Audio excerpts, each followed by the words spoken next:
Hello, अस्सलाम वालेकुम। शुक्रिया आपका। कैसी हैं? अच्छा जी, हम लोग अपना काम कंटिन्यू कर रहे हैं। आज हमारी IS16 की कौन सी क्लास होगी? 4th। और मैं उम्मीद करता हूँ कि आप लोगों ने पिछला काम जितना भी है वो कर लिया होगा, बिकॉज़ कोई भी क्लास अगर मिस होती है तो अगली क्लास में आप कनेक्ट नहीं कर पाएंगे। तो अब आपकी एथिकल रिस्पॉन्सिबिलिटी है कि जितना काम कर लिया है उस काम को बिल्कुल अप टू डेट रखें, ताकि हम लोग फिर आगे आसानी से मूव करें। अच्छा, अभी मैं हैंड आउट एक शेयर कर रहा हूँ आपके साथ, करता हूँ मैं शेयर। और कल वाला जो काम था उसको हम क्विकली कंप्लीट कर लेते हैं, फिर रुकिएगा ज़रा। अच्छा जी, हैंड आउट पे आ जाइए। और पेज नंबर 8 पे जो हमारे पास एग्जांपल है डिसमेंटलिंग कॉस्ट वाली, वो तो हमने कर ली थी। ट्राई योरसेल्फ आपने किया है? ट्राई योरसेल्फ आपने किया है? मैं करता हूँ अरेंज कुछ हैंड आउट का। हम अभी बात कर रहे हैं, अच्छा चलें, वो लोग जो अभी हमारे साथ ऑनलाइन है, हमारा जो भी डिस्कशन हुआ वो हुआ था पेज नंबर 8 पे जो ट्राई योरसेल्फ है उसके हवाले से। तो आपने अपना काम मेरे काम के साथ मैच कर लिया होगा, तो उसमें सिर्फ उसका डिस्कशन था, बाकी ऐसा नया कुछ नहीं था। अभी जो हम बात कर रहे हैं वो पेज नंबर 8 पे जो सेल्फ कंस्ट्रक्टेड एसिड है, इसके हवाले से IS16 क्या कहता है ये डिस्कस किया जा रहा है। तो उसने ये कहा कि जिस तरह से एसिड एक्वायर्ड करने के हवाले से जो उसूल हैं, वही सारे उसूल जो हैं वो किस पे लगेंगे जब हम एसिड को सेल्फ कंस्ट्रक्ट कर रहे होंगे। तो सवाल आपके सामने है, ये रोड इंटरनेशनल लिमिटेड के नाम से सवाल है, और यहाँ पे बोला गया है कि स्पेसिफिकली डिज़ाइन किया जाता है रोड बुलडोजर्स, और इसकी डिटेल्स है। क्विकली देख लीजिए। कॉस्ट रॉ मटेरियल ख़रीदा इतने का, फिर रॉ मटेरियल जो यूज़ हुआ कंस्ट्रक्शन किसके लिए, रोड बुलडोजर की कंस्ट्रक्शन के लिए, वो ₹1,00,000 है। ओवरहेड इनकर हुए कितने, 40,000 के। और जो test to insure road bulldozers, यानी कि प्री प्रोडक्शन या उसको यूज़ करने से पहले जो उसका टेस्ट ट्रायल किया जा रहा होगा, उसके हवाले से कॉस्ट लगी है। और हमारी फैक्टर लेबर कॉस्ट कितनी लगी है, 3 लाख। फिर नीचे वो बोलता है 80% जो टोटल लेबर कॉस्ट है वो लगी है बिल्डिंग रोड्स पे, और 20% जो है वो कंस्ट्रक्शन पे लगी है रोड बुलडोजर्स पे। फिर आगे बोला रोड बुलडोजर्स को हम लोग फर्स्ट टाइम यूज़ में लेके आए जब हमारा कॉन्ट्रैक्ट स्टार्ट हुआ, यानी कि 1 नवंबर 2022 को। Although it was available for use from 1 अक्टूबर 2022।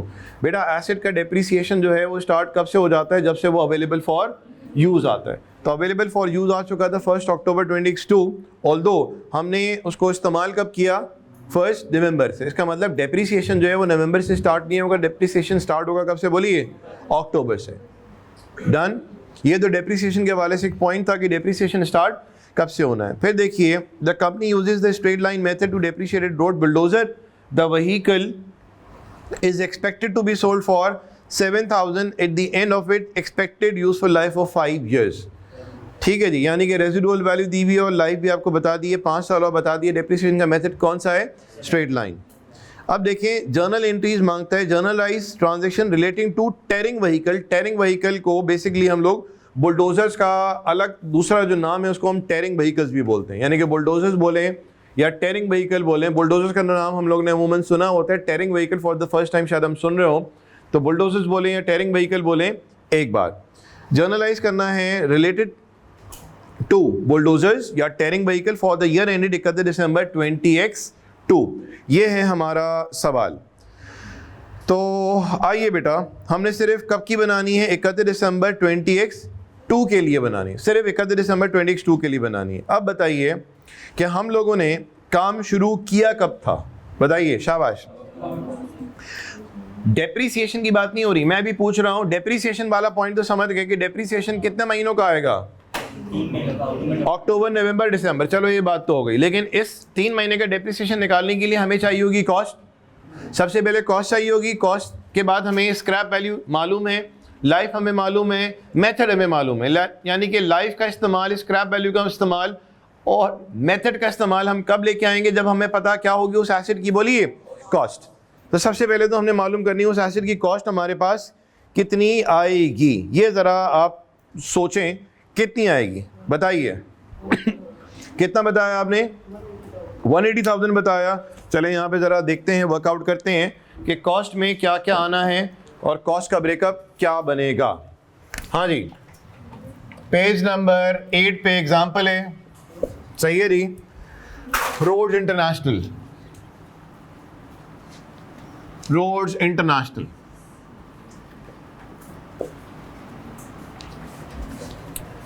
हाँ जी बताइए कॉस्ट में क्या क्या आएगा।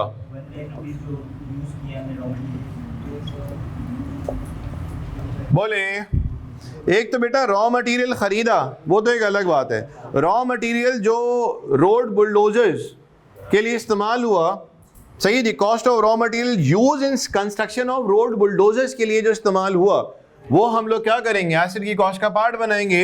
यानी कि बोलिए रॉ मटेरियल यूज जो हुआ वो कितने का हुआ, बोलेंगे 1 लाख, इतने का रॉ मटेरियल यूज हुआ। सर खरीदा तो रॉ मटेरियल था हमने 5 लाख का, लेकिन बुलडोजर्स की कंस्ट्रक्शन के लिए जो रॉ मटेरियल हमारा इस्तेमाल हुआ, सही है जी, वो कितने का हुआ, बोलिए 1 लाख का।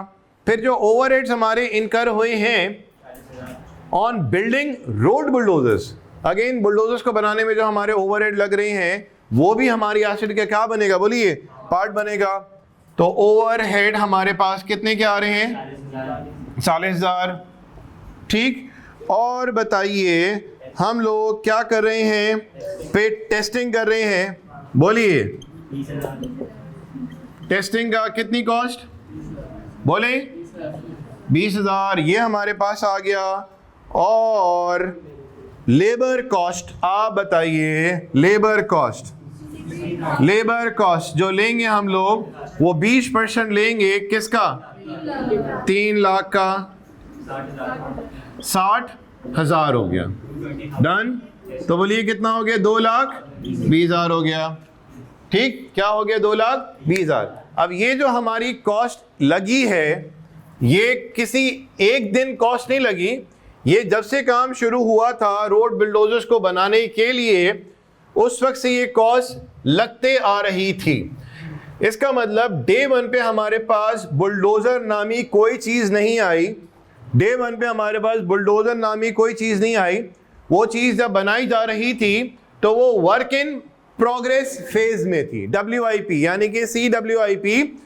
सी का मतलब यहाँ पे हम लोग क्या ले रहे हैं, जब हम लोग फिक्स एसिड या नॉन करंट एसिड को सेल्फ कंस्ट्रक्ट कर रहे होते हैं, तो इसके लिए जो हम लोग अल्फाज इस्तेमाल करते हैं ड्यूरिंग कंस्ट्रक्शन फेज, जो अल्फाज इस्तेमाल हो रहा होता है वैसे तो होता है WIP, लेकिन चूंकि फिक्स एसिड या नॉन करंट एसिड्स की कंस्ट्रक्शन की बात हो रही है तो हम यहाँ पे बोलेंगे CWIP। CWIP मतलब कैपिटल वर्क इन प्रोसेस या वर्क इन प्रोग्रेस।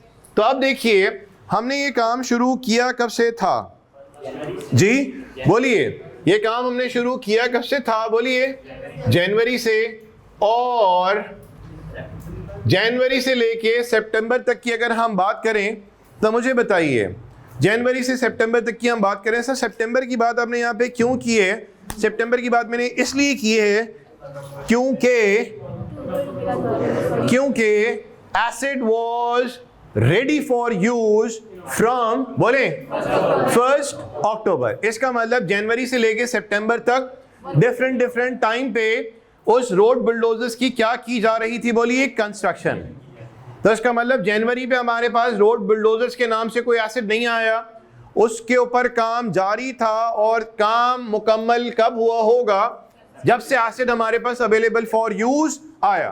तो इसका मतलब ना वो जैन में आया ना वो फेब में आया, सर वो अवेलेबल फॉर यूज आया, बोले कब, 1 अक्टूबर। तो इसका मतलब जनवरी से सितंबर तक का जो अरसा है वो किस चीज में गुजरा होगा, CWIP यानी कि वर्क इन प्रोग्रेस के नाम से हमने एक अकाउंट खोला हुआ होगा, ठीक। हम CWIP डेबिट कर रहे होंगे, कैश क्रेडिट कर रहे होंगे, CWIP डेबिट हो रहा होगा, कैश क्रेडिट हो रहा होगा, ठीक। और ये सिलसिला जो हमारा जारी रहा वो जनवरी से लेके कब तक जारी रहा, बोलिए सितंबर तक। तो हमने वक्तन फवक्तन जितना भी CWIP में इन्वेस्ट किया वो कितना किया होगा, बोलिए 220 किया, ठीक, 2,20,000। और कैश को हमने कर दिया होगा, बोलिए क्रेडिट कितना, 2,20,000। क्या ये वाली बात समझ आई, 2,20,000 किस तरह से आया? फिर सर जनवरी से लेके सितंबर तक की तो ये कहानी हुई, और सितंबर के बाद हम क्या देख रहे हैं कि हमारे पास रोल्ड बिल्डोजर्स के नाम से एक एसेट आ गया, तो इसका मतलब हम लोगों ने क्या किया हुआ था, CWIP के नाम से अकाउंट खोला हुआ था डिफरेंट टाइम पे, जैन, फेब, मार्च, अप्रैल, मई, जून से लेके सितंबर तक रॉ मटेरियल खरीदा, ओवरहेड्स हमारे लगे, जो भी कुछ होते रहा CWIP debit, cash credit, debit, cash credit, debit, cash credit, इकट्ठे अगर हम करें काम तो कुछ ऐसा हुआ होगा जनवरी से लेके सितंबर के दौरान। अब क्या हुआ कि सर ये वाला खाता उस वक्त तक खुला रहेगा जब तक एसेट हमारे पास तैयार नहीं हो जाता, और जहां हमारे पास एसेट तैयार हो जाएगा तो फिर आप मुझे बताइए, एक अकाउंट होता है किस नाम से, PP के नाम से अकाउंट होता है, यानी कि PP में आने से पहले चूंकि सेल्फ कंस्ट्रक्ट कर रहे थे तो वो डायरेक्ट PP में नहीं आया, सेल्फ कंस्ट्रक्ट कर रहे थे तो वो CWIP के अकाउंट में आ रहा था जनवरी से लेकर सितंबर तक। जहां वो मुकम्मल हो गया तो अब आप मुझे बताइए क्या किया जाएगा, PPE को हमने करना होगा डेबिट करना होगा, और CWIP का अकाउंट को हम लोग खत्म करने के लिए क्या करेंगे, क्रेडिट। तो इसका मतलब 2,20,000 जो है अब वो यहाँ पे आएगा CWIP से। तो मुझे बताइए हमारे पास 1 अक्टूबर को जो एंट्री हम लोग बनाएंगे वो CWIP क्या हो जाएगा, कितना से, 2,20,000 से, और PPE क्या हो जाएगा, बोले शाबाश, डेबिट हो जाएगा 2,20,000 से। डन, होपफुली बात समझ आ गई होगी। और फिर 31 दिसंबर पे हम क्या देखेंगे, डेप्रीसिएशन एक्सपेंस डेबिट होगा, और एक्यूमुलेटेड डेप्रीसिएशन बोलो, प्रोविजन बोलो या अलाउंस बोलो, क्या हो जाएगा, क्रेडिट। तो कितना, 220,000 minus 7,000 multiply by 3/12,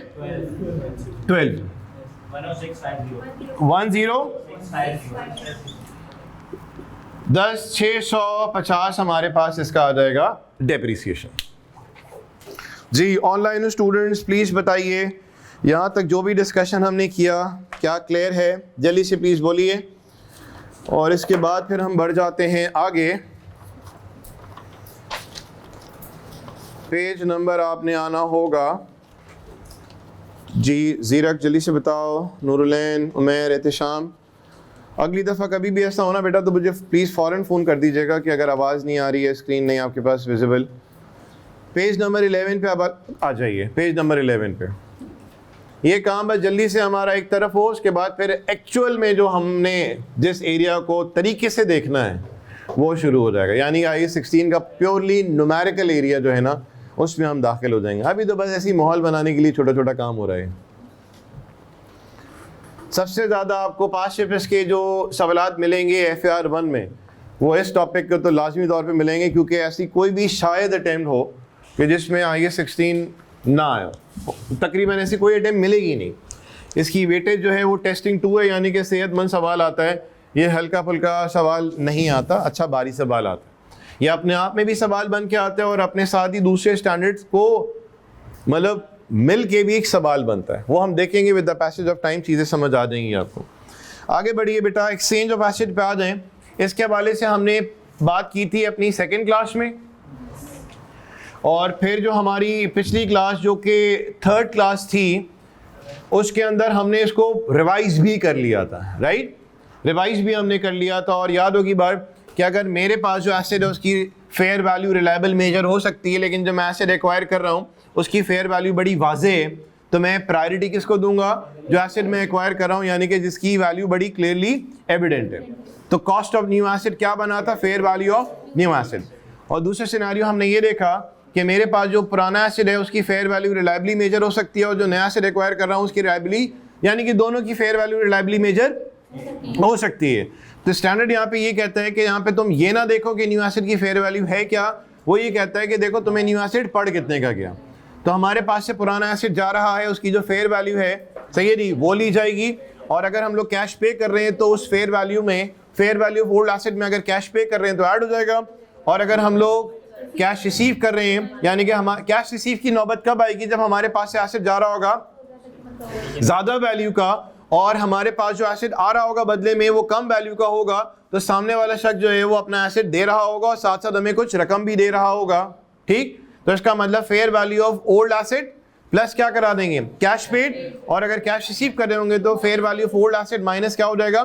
cash receive. ये वाला सिनेरियो कब आएगा? जब हमारे एसेट की फेयर वैल्यू रिलायबली मेजर है और दूसरे एसेट जो एक्वायर कर रहे हैं उसकी भी वैल्यू रिलायबली मेजर है, तो उस सिनेरियो में ये काम होगा। और अगर हमें फेयर वैल्यू किसी की भी मालूम नहीं है तो स्टैंडर्ड ये कहता है कि जो भी कैरिंग वैल्यू आ रही है ओल्ड एसेट की वो लो, और अगर कोई कैश पे कर रहे हो तो उसमें वो ऐड करा दो, अगर कैश रिसीव कर रहे हैं तो क्या करा दें? माइनस करा दें, इज इक्वल टू जो अमाउंट बनेगा वो कॉस्ट ऑफ न्यू एसेट बन जाएगा।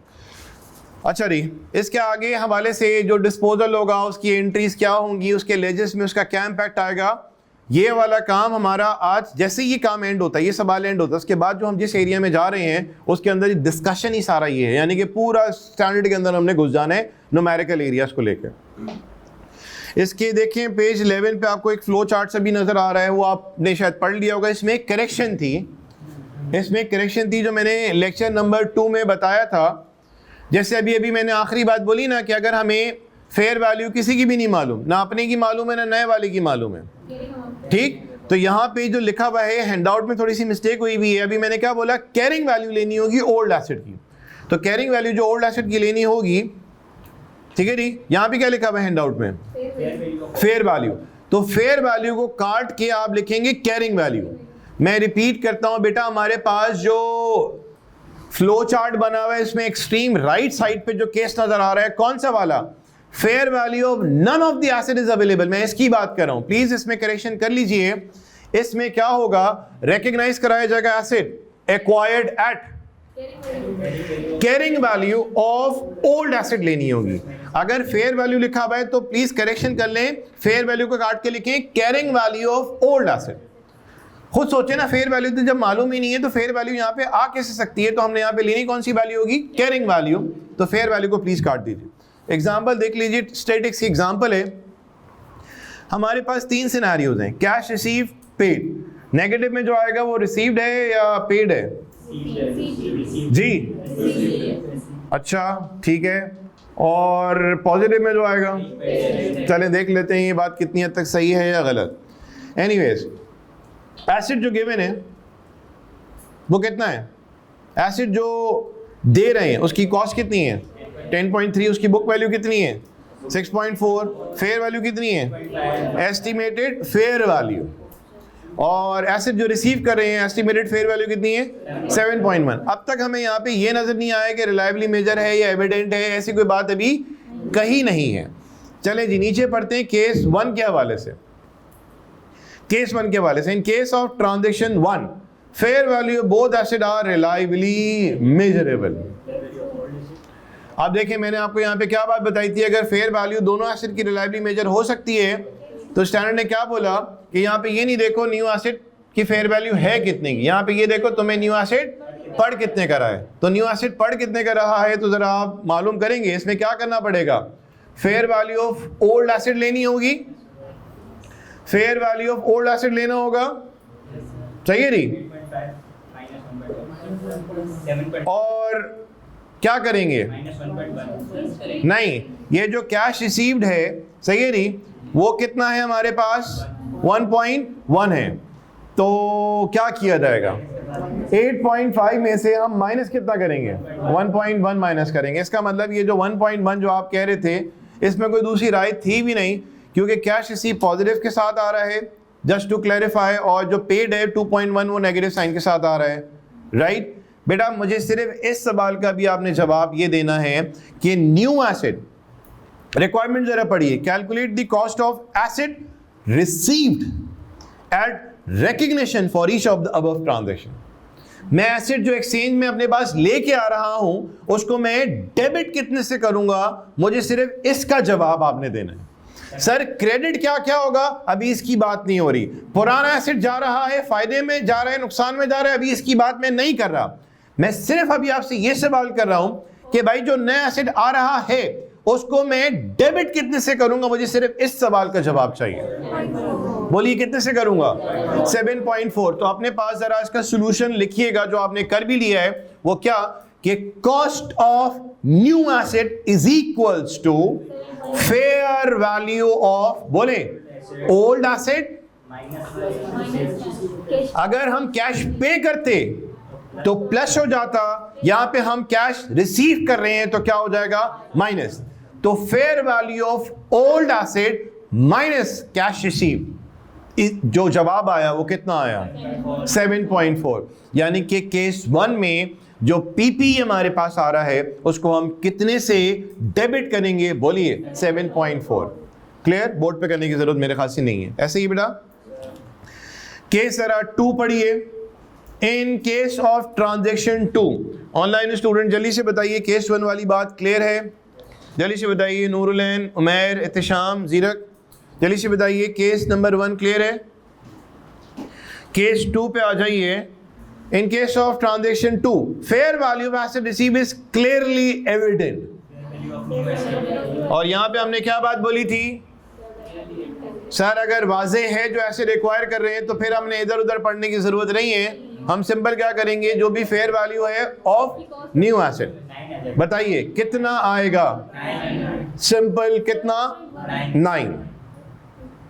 हमने बड़ी बात की थी, अगर हम एसेट एक्वायर कर रहे हैं उसकी क्लियर वैल्यू, फेयर वैल्यू अगर वाजे है तो फिर हमें किसी किस्म का कोई जोड़ तोड़ करने की जरूरत नहीं कि ये प्लस करा दो, वो माइनस करा दो, या ये फेयर वैल्यू ले लो, वो फेयर वैल्यू ले लो। वो भाई जो फेयर वैल्यू एक एसेट एक्वायर कर रहे हैं उसकी फेयर वैल्यू एविडेंट है, वाजे है, वेरीफाई कराई जा सकती है। इसमें कोई शक शुबात की बात नहीं है, इसमें कोई तुक्के अंदाजों की बात नहीं है।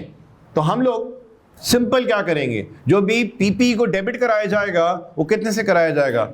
9 से कराया जाएगा, जो कि उसकी क्या है? बोलिए फेयर वैल्यू। यानी कि केस 2 में क्या किया जाएगा? Cost of new asset is equals to fair value of new asset, full stop.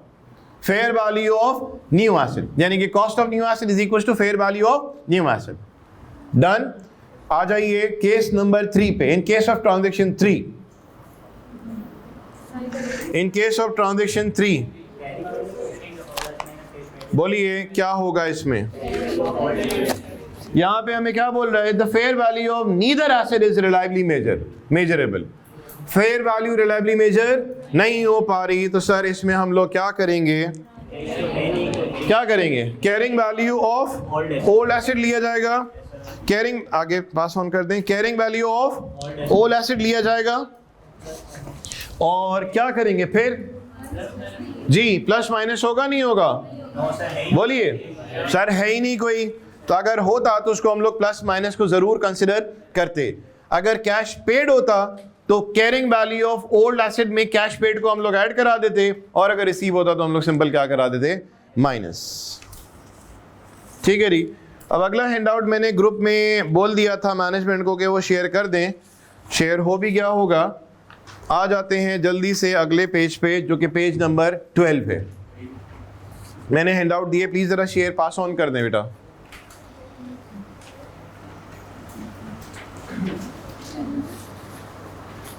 जी हाँ उमैर, 3.4 बताइए। तीनों केसेस सेटल डाउन है, इसमें कोई खास अभी तक बताऊं क्या? हमने I16 में कोई भी ज़बरदस्त वाला काम अभी तक नहीं किया है, सिर्फ थोड़ा बहुत थ्योरेटिकल एरिया था जो कि ज़रूरी बेशक है, क्योंकि अगर हमें यही नहीं पता हो, हम काम यहाँ से शुरू कर दें। जैसे PRC 4 में किया था, एसेट अकाउंट बनाया, अलाउंस अकाउंट बनाया, डेबिट क्रेडिट पे क्या आता है, डेप्रिसिएशन निकाला, 4 मेथड, चलो जी ख़त्म हुआ काम। PRC 4 में हमें वहाँ पे इस चीज़ पे डिस्कशन नहीं किया गया था। पीछे मिल गया डाउट? मिल गया? हमें PRC 4 में ये डिस्कस नहीं किया गया था कि उसका क्या बात थी, ऑब्जेक्टिव क्या है, उसका स्कोप क्या है, उसकी डेफिनेशन क्या है, उसका रिकग्निशन क्या है। हमने ये बातों को नहीं किया था, तो हमने अभी 2-3 क्लासेस के अंदर समझे यही काम किया कि पीपी की कॉस्ट में क्या आता है क्या नहीं आता, मतलब बिल्कुल बेसिक ऊपर से हम लोगों ने काम किए। अब जो हमारा काम शुरू हो रहा है वो है PRC 4 का कुछ रिविजन, और उसके बाद फिर हम जाहिर सी बात रिवाइज कर रहे हैं, तो हमने PRC 4 को PRC 4 की जो अकाउंटिंग थी डेप्रिसिएशन के हवाले से, उसको हमने कनेक्ट कर लेना है किसके साथ, कैफ 1 के साथ कनेक्ट कर लेना है। अच्छा जी, ये जो पेज नंबर 12 है हैंड आउट मिल चुका है, स्टूडेंट्स बताइए ऑनलाइन जी। नूरुलैन, एहतशाम, महानूर, पेज नंबर 12 पे देखिए, यहाँ पे कुछ डेप्रिसिएशन की डेफिनेशन दी हुई है। Depreciable amount, residual value, useful life, accumulated depreciation, carrying amount, copy pasted from PRC 4 text book, यानी कि नथिंग न्यू। कि डेप्रिसिएशन, सिस्टमैटिक एलोकेशन, अभी हम ये बात नहीं करेंगे। ठीक सर, ये डेप्रिशिएबल अमाउंट क्या होता है, cost minus scrap value, residual value क्या होती है, ये वो वैल्यू होती है जो कि एक्सपेक्ट की जाती है कि जब एसिड अपनी लाइफ पूरी कर लेगा तो हमारी बुक्स में एसिड इतने पे आ रहा होगा। यूजफुल लाइफ या तो वो सालों में हो सकती है, या तो वो आवर्स में हो सकती है, या तो वो यूनिट्स में हो सकती है। इसी तरह से एक्यूमुलेटेड डेप्रिसिएशन का मतलब क्या हुआ, हमारे पास अगर एक्यूमुलेटेड डेप्रिसिएशन नाम से ही जाहिर है, डेप्रिसिएशन को आप एक्यूमुलेट कर रहे हैं, जमा कर रहे हैं, दिस विल बिकम एक्यूमुलेटेड। और कैरिंग वैल्यू क्या होती है, कॉस्ट माइनस एक्यूमुलेटेड डेप्रिसिएशन करने के बाद जो वैल्यू आती है उसको हम लोग बोलते हैं कैरिंग वैल्यू बोलते हैं, या नेट बुक वैल्यू बोलते हैं, या रिटन डाउन वैल्यू बोलते हैं। इसमें ज़बरदस्त काम कुछ भी नहीं है। अब मेथड ऑफ कैलकुलेटिंग डेप्रिसिएशन में स्ट्रेट लाइन में क्या है बेटा, फॉर्मूला आप जानते हैं, cost minus scrap value divided by, बोलिए लाइव। इसका एक ऑल्टरनेट फार्मूला भी होता है, depreciation is equal to cost multiply by rate. इसी तरह से हमारे पास रेट निकालने के लिए क्या फार्मूला लिखा है, depreciable amount divided by cost multiply by useful life. ये सारा PRC 4 वाला एरिया। RBM के अंदर rate is equal to 1 minus NA through scrap value divided by cost. ठीक है जी। इसके बाद यूनिट ऑफ प्रोडक्शन मेथड में रेट निकालने के लिए क्या किया हुआ है, cost minus scrap value divided by useful life in unit, और फिर जो भी होगा तो यूनिट यूज्ड और प्रोड्यूस मल्टीप्लाई बाय रेट कर लेंगे। या तो रेट निकाल दो, या तो आप क्या कर सकते थे, इसका ऑल्टरनेट था कि हम लोगों ने कितने यूनिट्स बना सकते हैं और हम लोगों ने कितने यूनिट्स बनाए, वहाँ पे भी हमारे पास रेट आ जाएगा। और फिर हमारे पास sum of the digit method के लिए क्या फॉर्मूला है, depreciation is equal to depreciable amount multiply by वो जो फ्रैक्शन होता था, और फ्रैक्शन निकालने के लिए क्या होगा, remaining life divided by sum of the year digit. ये सारी चीज़ें अभी हम लोग एक नज़र देख रहे हैं, इसको हमने इस्तेमाल में लाना है। यानी कि पूरे हमारे FR 1 में जितनी भी क्लासेस होंगी उसके अंदर मोस्ट कॉमनली जो इस्तेमाल हो रहा होगा डेप्रिसिएशन का मेथड वो होगा SLM, और दूसरा होगा RBM। और कभी कभार जो है वो यूनिट ऑफ प्रोडक्शन मेथड भी आ जाएगा, कभी कभार जो है वो हमारा सम ऑफ द ईयर भी आ जाएगा, लेकिन मोस्टली जो हम इस्तेमाल करेंगे वो SLM होगा और RBM होगा। ये सारी बातें सामने इसलिए ले आया कि किसी को अगर रिकॉल करने में दिक्कत हो रही हो, हाँ हमने यूं किया था, बस पुरानी यादें यहाँ पे ताज़ा होनी है। यही सारे फॉर्मूलों को हमने थ्रू आउट FAR 1 में जो I16 का टॉपिक है उसमें वक्तन फवक्तन इस्तेमाल करना होगा। एग्जाम्पल दी हुई है sum of the year digit method की। लोग भूल गए होंगे कि वो remaining life of sum of the digit कैसे निकाला जाता है, जिन्होंने PRC दिए है तो उनको बिल्कुल अभी भी ताज़ा याद होगा। तो ये जो पेजेस हैं, पेज नंबर 12 और 13, वो सिर्फ आपके रीडिंग पर्पस के लिए हैं, जस्ट टू रिकॉल कि PRC 4 में या इंटर कॉमर्स में या OA लेवल्स में आप लोगों ने इन 4 मेथड जो थे उसका फॉर्मूला क्या देखा था, जो देखा था वहाँ पे यहाँ भी वही का वही है। आ जाइए क्वेश्चन नंबर 1, देखो इसके सामने लिखा हुआ है रिविजन, 2 के सामने भी रिविजन, 3, 4 के सामने भी बोलिए क्या है, रिविजन है, और 5 के आगे रिविजन नामी कोई चीज़ नहीं है। तो इसका मतलब रिवाइज किसको किया जाता है, वो काम जो पहले आपने किया हुआ हो। डन। तो जैसे ही हम लोग क्वेश्चन नंबर 4 तक करेंगे थोड़ा सा माहौल बन जाएगा, आपको भी आइडिया हो जाएगा, पुरानी यादें ताज़ा हो जाएंगी। उसके बाद क्वेश्चन नंबर 5 ऑनवर्ड्स, यानी कि रिवीजन में भी हम ज़्यादा टाइम नहीं ले रहे, सबको एक पेज पे लाने के लिए, क्योंकि हर शख्स ने अपने हिसाब से PRC 4 में अकाउंटिंग डिफरेंट ट्यूटर्स होंगे, बेहतरीन ट्यूटर्स होंगे। उन सारे काम को हम लोगों ने पहले ज़रा लाइन अप करना है, और जब एक दफ़ा आप मेरे साथ अलाइन हो जाएंगे तो फिर मैं आपको अपने साथ लेके चलूँगा। ठीक हो गया बेटा। अब आ जाइए क्वेश्चन नंबर 1 है, फिर 4 तक हम करेंगे, फिर 5, 6, 7, उसके बाद दूसरा हैंड आउट है, और दूसरा हैंड आउट भी मेरे पास अभी रेडी पड़ा हुआ है, ग्रुप में तो शेयर हो गया है, आपको भी मैं भी हार्ड कॉपी उसकी प्रोवाइड कर दूंगा। चलें जी, बिस्मिल्लाह करते हैं। Basic practice question, cost model. Sir PRC 4 के अंदर हम लोग ने डेप्रिसिएशन को मेजर करने के हवाले से, बेटा याद कीजिए हमारे पास जो पहली क्लास थी, पहली क्लास में जो हमने काम देखा था वो क्या क्या था, वो जो मैंने कुछ बुलेट्स बनाए थे ना, क्या था, ऑब्जेक्टिव था और स्कोप था, और ऑब्जेक्टिव था, स्कोप था, डेफिनेशन थी, रिकग्निशन था, और इनिशियल मेजरमेंट, ये वाली बात हुई। फिर क्या था? सब्सिक्वेंट कॉस्ट, सब्सिक्वेंट एक्सपेंडिचर की बात करें, फिर एक्सचेंज आ गया, फिर क्या आ रही है एक्सचेंज के बाद? फिर आ रही है बात, आप देख सकते हो, सब्सिक्वेंट मेजरमेंट, यानी कि एसेट को तो इनिशियली आपने मेजर कर लिया, रिकग्नाइज किया, मेजर किया। अब आगे आने वाले सालों में एसेट को मेजर करने के हवाले से I16 ने हमें दो मॉडल्स बताए हैं। एक मॉडल को, जिसको हम PRC 4 में भी फॉलो करते आ रहे थे, उसमें होता ये था कि कॉस्ट को बेस बनाते थे और माइनस कराते थे उसमें एक्यूमुलेटेड डेप्रिसिएशन, तो बुक वैल्यू आती थी हमारे पास। क्या आती थी? Book value. यानी कि एसेट की वैल्यू बढ़ जाए, कम हो जाए, हमें उससे कोई सरोकार नहीं था।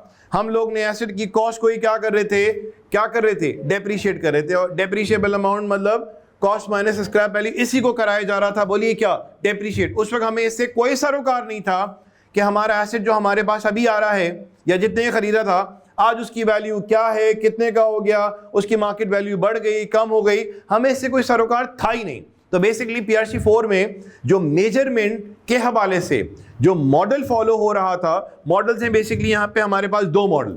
एक मॉडल का नाम है कॉस्ट मॉडल, दूसरे मॉडल का नाम है हमारे पास रीवैल्यूएशन मॉडल। क्या नाम है?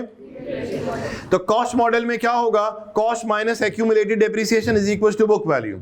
रीवैल्यूएशन मॉडल में क्या होगा वो भी हम देखेंगे, लेकिन पहले कॉस्ट मॉडल PRC 4 का कवर अप करें, कैफ 1 का कवर अप करें। जब ये कवर अप हो जाएगा, फिर हम जब जाएंगे रीवैल्यूएशन मॉडल, तो वहां पे हम देखेंगे कि वहां पे डेप्रिसिएशन निकालने के लिए आया कि हम लोग कॉस्ट को डेप्रिशिएट करते हैं, डेप्रिशिएबल अमाउंट लेंगे, या हम लोग लेंगे उसकी फेयर वैल्यू, वो थोड़ा सा आगे जाके हम बात करेंगे। अभी हम फिलहाल क्या कर रहे हैं, क्या सुन रहे हैं, समझ रहे हैं कि हमारे पास PPE को मेजर करने के लिए या वैल्यू करने के लिए हमारे पास कितने मॉडल्स हैं? बोलें, दो मॉडल। एक मॉडल का नाम, दूसरे मॉडल का नाम रीवैल्यूएशन मॉडल। कॉस्ट मॉडल में हम लोग क्या करेंगे? जो भी एसेट की ओरिजिनल कॉस्ट थी, इसी को क्या करेंगे, जो भी उसकी लाइफ है उस पे कराएंगे डेप्रिशिएट। रीवैल्यूएशन मॉडल पे नाम से ही जाहिर हो रहा है कि सर रीवैल्यू हो रहा होगा हमारा PPE, तो उसका मतलब जब वो रीवैल्यू हो रहा होगा PPE, तो जो उसकी उस वक्त वैल्यू होगी रीवैल्यूएशन के बाद, तो उस वैल्यू को हम लोग क्या करेंगे? डेप्रिशिएट करेंगे। ये वाली बात हम लोग आगे जाके तफसीलन डिस्कस करेंगे। अच्छा जी, तो अभी हम बेसिकली किस एरिया में आ चुके हैं? Subsequent measurement. किस में आ चुके हैं? और मैंने पहली क्लास में भी ये बात की थी, सबसे ज्यादा अकाउंटिंग का जो मामला होगा कैफ 1 में, वो होगा ही सब्सिक्वेंट मेजरमेंट। सबसे इंपॉर्टेंट एरिया सब्सिक्वेंट मेजरमेंट। इसमें हम लोग दो मॉडल्स देखेंगे, एक होगा कॉस्ट मॉडल, दूसरा कौन सा होगा? सब्सिक्वेंट मेजरमेंट के बाद जो दूसरा अहम तरीन एरिया आएगा वो कौन सा है? बोलिए। सब्सिक्वेंट मेजरमेंट के बाद क्या आ रहा है? D recognition. चलो डिस्पोजल वगैरह भी इसी के साथ शामिल हो जाएगा, ठीक है जी, ये भी इंपॉर्टेंस रखता है, ठीक। यानी कि सब्सिक्वेंट मेजरमेंट और डी रिकग्निशन मतलब डिस्पोजल भी सारा इसी में आ जाएगा। और जो सबसे लास्ट एरिया जो इसमें है वो कौन सा वाला है? बोलिए, डिस्क्लोजर। यानी कि पूरा ये 16 में FAR 1 लेवल पे जो सबसे ज्यादा इंपॉर्टेंट एरिया है वो कौन सा है? Subsequent measurement along with D recognition, subsequent measurement along with derecognition and बोलिए last one is what? Disclosure. यानी कि ये वो एरिया है जिस I16 पूरे FAR 1 के अंदर छाया हुआ है। दो areas, subsequent measurement including disposal, और दूसरा कौन सा एरिया? बोलिए, डिस्क्लोजर। ये एरिया पूरा I16 का FAR 1 पे छाया हुआ है। चलें जी, स्टार्ट लेते हैं। PPE की हमारे पास जो कॉस्ट गिवन है वो कितनी है? 1,25,000। स्क्रैप वैल्यू बोलें, सैल्वेज वैल्यू बोलें, रेजिडुअल वैल्यू बोलें, वो कितनी है? 5,000। लाइफ कितनी है बेटा? 4 साल। कम नहीं यूज करती है, स्ट्रेट लाइन मेथड। और ईयर एंड हमारे पास क्या आ रहा है? बोलिए, 31 दिसंबर। हमसे सबसे पहले इसने ये बोला कि बताओ डेप्रिशिएबल अमाउंट क्या है। और देखें सवाल के साथ लिखा हुआ क्या है? बोलिए, रिविजन लिखा हुआ है। यानी कि अभी कोई नई बात तो हो भी नहीं रही, अभी सिंपल हम लोग क्या कर रहे हैं? रिवाइज करेंगे वो वाला काम जो हम लोग आज से पहले करके आए थे PRC 4 में या इंटर कॉमर्स में या अपने OA लेवल्स में। नॉर्मली मैं यहाँ पे जो कनेक्ट करूंगा वो PRC 4 वाला एरिया कनेक्ट करूंगा। जो A लेवल्स वाले स्टूडेंट हैं उन्होंने तो बहुत ज़्यादा डेप्रिसिएशन के बारे में पढ़ा हुआ है। जो इंटर कॉमर्स वाले उन्होंने भी बहुत सारी चीज़ें ऑलरेडी पढ़ी हुई हैं। उन्होंने डिस्पोजल वगैरह, एक्सचेंज वगैरह जो उनके कोर्स में था वो उन्होंने पढ़ा हुआ है। हमारे जो बेचारे PRC 4 के जो नन्हे मुन्ने स्टूडेंट हैं, उन्होंने क्या की थी PRC 4 में डेप्रिसिएशन के हवाले से अकाउंटिंग। सिर्फ मैं आपको 2 लफ्जों में यहाँ पे चंद अल्फाज में बताता हूँ। उन्होंने सिंपल बताई क्या किया, PRC 4 में क्या था। जिन्होंने PRC 4 जिनका एग्जाम था, मैं बता दूं उनमें क्या था। डेप्रिसिएशन के 4 मेथड बताएं बस, SLM, RBM, sum of the year, unit of production, ये 4 मेथड बताए। और क्या बताया कि एक एसेट का अकाउंट होता है और एक एक्यूमुलेटेड डेप्रिसिएशन का अकाउंट होता है, डन। और इसके अंदर डेबिट और क्रेडिट पे क्या कुछ आता है, बस ये बताया गया।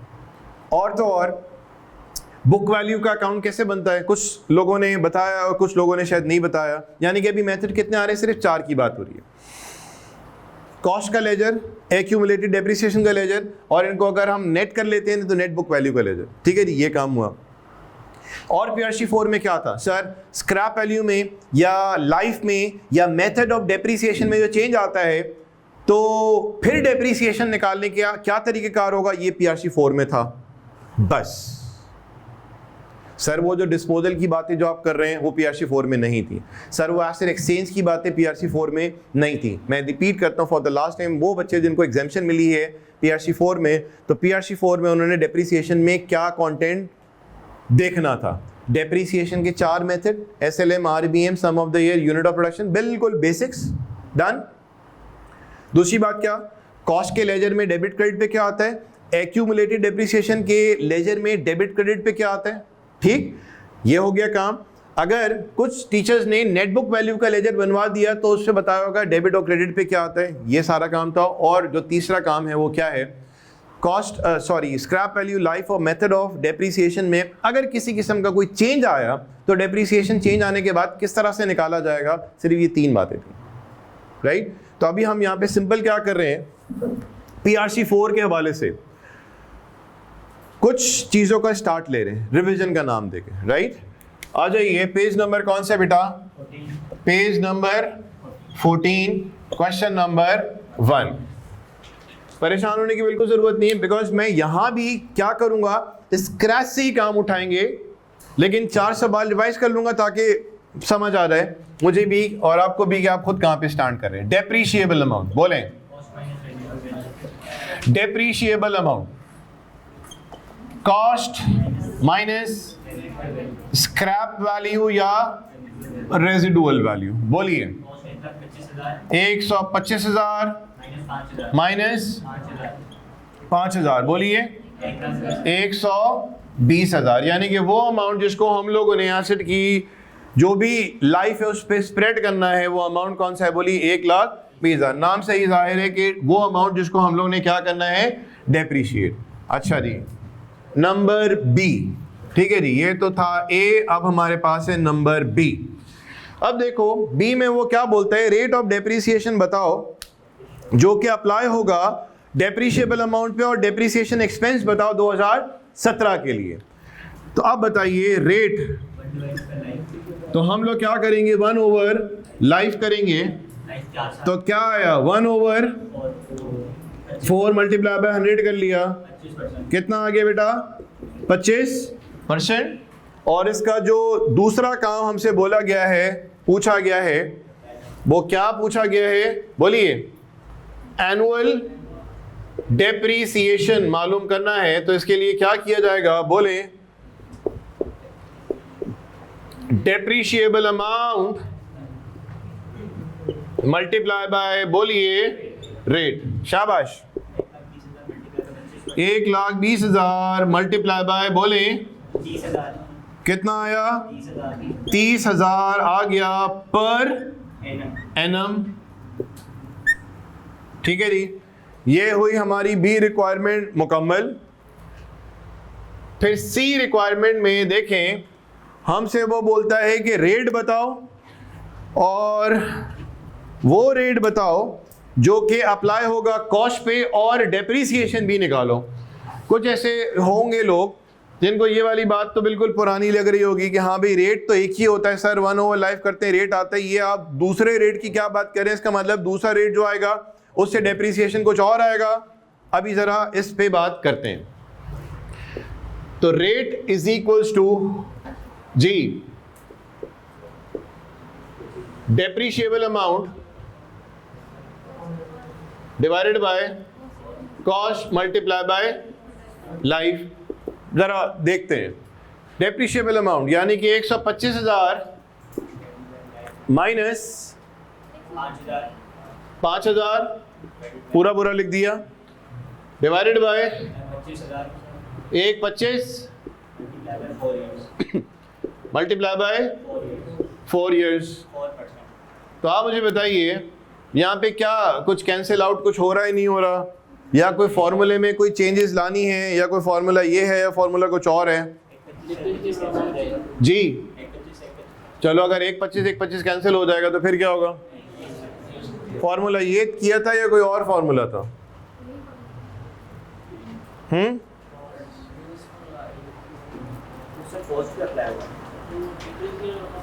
चलो चलिए कितना आएगा बताएं, सही आएगा कितना? कितना आ रहा है?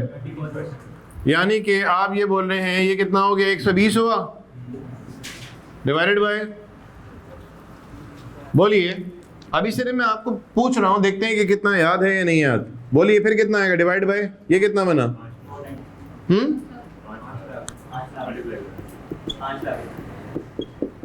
बोले कितना? 24%। अच्छा जी 24% आया। अब सर मुझे निकालना है एनुअल डेप्रिसिएशन, तो मैं कॉस्ट मल्टीप्लाई बाय रेट करूंगा। तो कॉस्ट कितनी है? 1,25,000 मल्टीप्लाई बाय कितना आया? 30,000। देखें साथियों यहाँ पे क्या हुआ, हमारे पास SLM में 2 रेट होते हैं। अक्सर लोग जो यूज टू हैं वो इस वाले फॉर्मूले से यूज टू हैं, ये जो रेट है इससे ज़्यादातर लोग यूज टू हैं। ठीक सर, अच्छा कितने ऐसे स्टूडेंट हैं जिन्होंने ये चीज़ अभी पहली दफ़ा देखी है? आप लोगों ने किया हुआ सारा काम ये वाला? ठीक, तो भाई ये रेट जो है और ये रेट जो है, दोनों रेट डिफरेंट है। ये रेट जो अप्लाई होगा वो किस पे होगा? On depreciable amount. और ये वाला जो रेट है वो अप्लाई किसके ऊपर होगा? बोलिए ऑन कॉस्ट। तो डेप्रिशिएबल अमाउंट निकालने के लिए क्या किया? Cost minus scrap value. तो हमारे पास 2 तरह के रेट आ गए। एक रेट जो लगना है वो डेप्रिशिएबल अमाउंट के ऊपर लगना है और दूसरा रेट किसके ऊपर लगना है? बोले कॉस्ट। जवाब आएगा same 30,000 23,000। Just a revision, because PRC 4 में जो किया था वो मैंने आपको बता दिया, वो 2-3 एरियाज थे। अब वो हम सारे एरिया जो PRC 4 में कर चुके हैं, याद रखिएगा एक एक एरिया हम लोगों ने वो करके गुजर के और बहुत आगे चले जाना।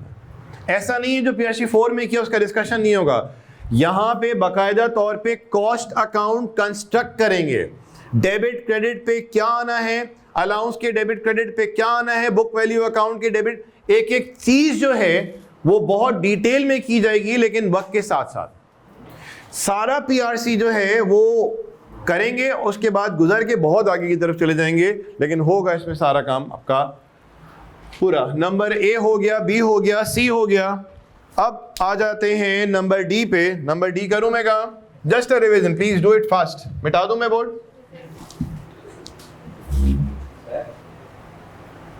अस्सलाम वालेकुम सर। चले जी, बोर्ड रब कर रहा हूं मैं। अब आप लोग आ जाइए, रिक्वायरमेंट नंबर कौन सी है? बोलिए D। Requirement number D।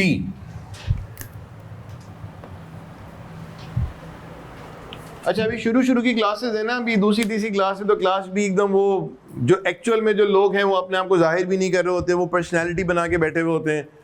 लेकिन अभी वक्त के साथ साथ जो है वो हर बंदा अपना अपना रुख दिखा रहा होता है। जैसे कि हमारे लास्ट बैच में बच्चे थे, वो अच्छे, वो नोटी भी थे और वो बहुत पढ़ने वाले बच्चे भी थे।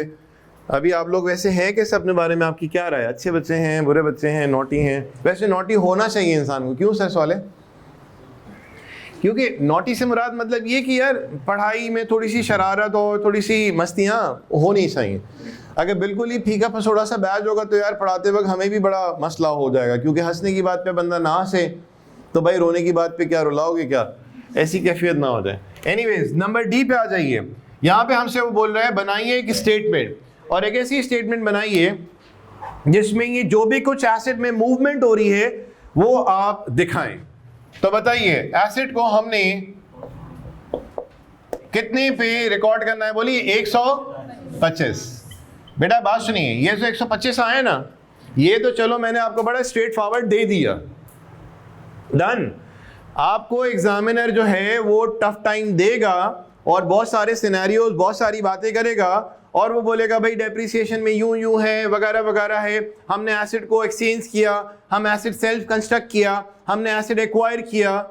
तो आप अगला काम तो जानते होगे, लेकिन अगला काम जो है वो पहले काम से जुड़ा हुआ है, और वो पहला काम क्या है कि तुम अपने पास जिस एसेट को डेप्रिशिएट और इतनी सारी बातें कर रहे हो, उसको तुमने अपने पास इनिशियली कितने अमाउंट से डेबिट करना है। अगर तुमने ये गलत ट्रेस किया तो उसका मतलब आगे का जो काम होगा वो पहले वाले काम से जुड़ा हुआ है। तभी हम लोगों ने शुरू में डिस्कशन क्या किया था कि एसेट की इनिशियल कॉस्ट के अंदर 3 तरह की कॉस्ट आएंगी, और कौन सी थी, परचेज प्राइस थी, डायरेक्ट एट्रिब्यूटेबल कॉस्ट थी, और कौन सी थी, डिसमेंटलिंग। तो हमने शुरू में इस पे तवज्जो दी, राइट। फिर अगर सर हम एसेट पुराना एसेट देते हैं और नया एसेट लेते हैं, तो नया एसेट जो हमारे पास डेबिट होगा, सही है, वो कितने से डेबिट होगा ताकि फिर हम फर्दर मजीद उसके ऊपर कार्रवाई कर सके। तो बेसिकली वो बात किसकी है, कॉस्ट, यानी कि पीपी को तुमने अपने पास रिकॉर्ड कितने से करना है, ये वाला सबसे अहम तरीन पार्ट।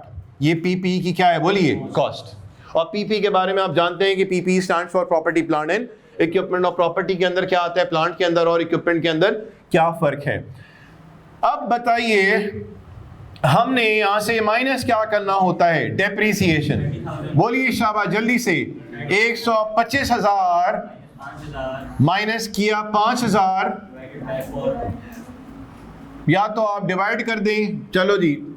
अगर हम मल्टीप्लाई करते हैं तो क्या किया जाएगा, मल्टीप्लाई करते हैं तो क्या करेंगे, 25%। बोलो कितना आया, कितना आया, 30,000। क्या ये बात हम जानते हैं, बिल्कुल जानते हैं। इसका एक और हमारे पास तरीका है, 125,000 माइनस 5,000 डिवाइडेड बाय, बोले टोटल लाइफ कितनी है, 4 साल। तो क्या दोनों से हमारे पास 30,000 ही आना है, कोई भी जबरदस्त बात हमने नहीं की।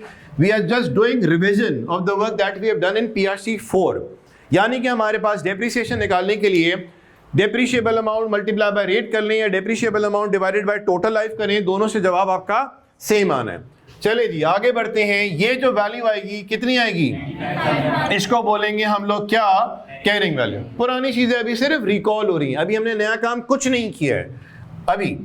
अब बताइए फिर देखो डेप्रिसिएशन, ये तो ईयर 1 का है और हम ईयर 2 का डेप्रिसिएशन निकालने चाह रहे हैं। तो स्ट्रेट लाइन मेथड के मुताबिक सर, स्ट्रेट लाइन मेथड के मुताबिक हम यूं कर सकते हैं कि 120,000 मल्टीप्लाई बाय 25% किया, तो सर ये तो ऊपर वाली बात हो गई। यानी कि ऊपर भी हम लोग क्या कर सकते थे, बात को बिल्कुल अगर सिंप्लीफाई कर दे तो 120 डिवाइडेड बाय 4 करूं या 120 मल्टीप्लाई बाय 25% करें, डन। एक तो ये तरीका कितना आ गया, बोले शाबाश 30,000। एक और बात सुनिए, ठीक है जी, क्या करेंगे 120,000 डिवाइडेड बाय, बोले सर ये भी पुरानी बात है। अब जरा एक और चीज मुझे बताइए, हमारे पास 1 साल ऐसे डेप्रिशिएट होने के बाद उसकी वैल्यू आ कितनी रही है, 95,000 आ रही है। कितनी आ रही है, 95,000, डन। ये क्या आ रही है उसकी, बोले ये है क्या 95,000, क्या है बोलिए, कैरिंग वैल्यू। मुझे बताइए स्ट्रेट लाइन मेथड में क्या स्क्रैप वैल्यू को हम डेप्रिशिएट करते हैं या नहीं करते। स्ट्रेट लाइन मेथड में स्क्रैप वैल्यू को हम लोग डेप्रिशिएट नहीं करते। ये वाली बात समझ आई, क्योंकि depreciable amount in straight line method is calculated by subtracting scrap value from its cost, right. So scrap value is not depreciated. तभी तो हमने बात की थी कि depreciable amount is equal to what, cost minus, बोले तो इसका मतलब स्क्रैप वैल्यू को हम लोग कॉस्ट में से क्या कर रहे हैं, हटा रहे हैं, और जवाब क्या दे रहे हैं कि भाई ये वो अमाउंट है, जब एसेट की लाइफ एंड हो जाएगी तो हमारे पास एसेट इतने पे आ रहा होगा। हमारा ये बेहतरीन एस्टीमेट है। अब सुनिएगा, 95,000 हमारे पास क्या है, ये है कैरिंग वैल्यू। इसमें से मैं माइनस कराता हूं, बोलिए क्या, स्क्रैप वैल्यू, ठीक है जी, डन हो गई बात। तो 95,000 माइनस 5,000 किया तो कैरिंग वैल्यू माइनस हमारे पास क्या माइनस किया, स्क्रैप वैल्यू। डिवाइड किससे कराऊंगा, डिवाइड किससे कराऊंगा, आप मुझे बताइए टोटल लाइफ थी कितनी, 4 साल, 1 साल गुजर चुका है तो रिमेनिंग लाइफ रह कितनी गई है, 3 साल रह गई है। तो इसको भी हम करते हैं तो हमारे पास जवाब आना कितना चाहिए, बोलिए 30,000 ही आना चाहिए। क्या ये वाली बात समझ आई? तो हमारे पास इसका फॉर्मूला क्या बना, डेप्रीशिएबल अमाउंट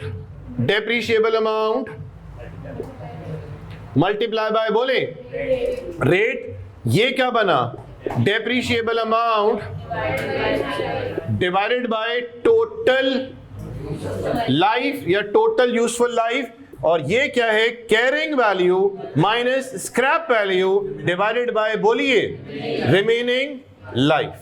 ये हमारे पास हो सकता है कुछ साथियों के लिए एक नया फॉर्मूला। डन।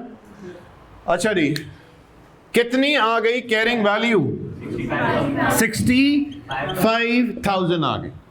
अब देखें एक चीज मैं आपसे पूछूं यहां पे, वो ये कि जब हम लोग ने एसेट का डेप्रिसिएशन पहले साल का निकाला, सही है री, तो मुझे बताइए साल के शुरू में हमारे पास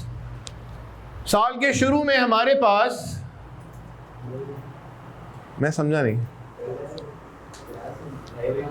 कितने बजे क्लास है? मैं जो आपसे बात कह रहा था, यहां तक तो साथ है ना आप लोग, सही है? ऑनलाइन वाले भाइयों बहनों जल्दी से बताइए, यहाँ पे साथ हैं। अब जैसे मैं उनको देख रहा हूँ तो आप मुझे अजीब से ना देखिएगा, आदत बना ले अपनी। जल्दी से बताइए ऑनलाइन स्टूडेंट्स। चलें, अब मैं आपसे बस लास्ट बात जो करूँगा, देखो तीसरे साल का निकल जाएगा, चौथे साल का भी निकल जाएगा। ये इसको हम लोग इस्तेमाल करते आ रहे थे। सर ये वाली बात अभी हमें ड्यूरिंग डिस्कशन ही समझ आ गई कि यहाँ पे हुआ क्या। अच्छा एक बात सुनिए, बस लास्ट बात करूँगा, बेटा बात सुनिए। कैसे हैं आप लोग? तो ये मैं जो आपसे बात पूछ रहा हूँ, ये एसेट की, जब एसेट लिया था तो स्टार्टिंग में लाइफ कितनी थी, 4 साल, पहले साल के एंड में आ गए। अब मुझे बताएं कितने साल गुजर गए, 1 साल, ठीक। डेप्रीसिएशन पहले साल का निकालने के लिए जब मैं टोटल लाइफ लूंगा, सही है नहीं, वो साल के डेप्रिसिएशन कब निकाला जाता है, साल के शुरू में, एंड में साल के एंड में खड़ा हूं। जरा प्लीज फील कीजिएगा सिनेरियो जो मैं क्रिएट कर रहा हूं। साल के शुरू में हमने बोला 4 साल लाइफ है, साल के एंड में हमने बोला भाई 1 साल तो गुजर गया, ठीक। हमने बोला यार अब हम लोग जो हैं डेप्रिसिएशन निकालना चाहते हैं। तो डेप्रिसिएशन निकालने के लिए हम लोग क्या करते हैं कि लाइफ जो लेंगे वो कौन सी वाली लेंगे। अगर हम लोग रिमेनिंग लाइफ लेते हैं, सही है नहीं, तो रिमेनिंग लाइफ कौन सी वाली ली जाएगी, साल के एंड वाली या साल के शुरू वाली? बेटा बात सुनो यार, इसमें तो कोई फड्डा नहीं है। Depreciable amount multiply by rate, कोई प्रॉब्लम नहीं ना आएगा। Depreciable amount divided by total life, तो पहले साल के एंड में लो, दूसरे साल, कोई फड्डा नहीं।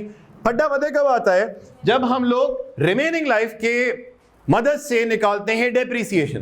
तो यहां पे मैं एक पॉइंट आपके साथ शेयर करना चाहूंगा, लास्ट पॉइंट है वो ये कि रिमेनिंग लाइफ जो ली जाती है, 1 साल गुजर गया, साल के एंड पे हैं, तो हम ये नहीं देखेंगे साल के एंड पे रिमेनिंग लाइफ क्या है, ये नहीं देखी जाएगी, देखा जाएगा साल के स्टार्ट पे रिमेनिंग लाइफ कितनी है।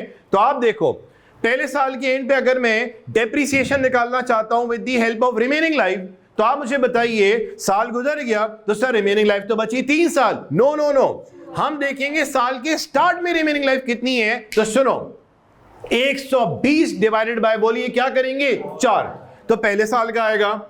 अब मुझे बताइए पहला साल गुजर गया, हम लोग दूसरे साल के एंड में आ गए, तो मैं आपसे पूछता हूं बताइए कितने साल बीत गए, बोले 2।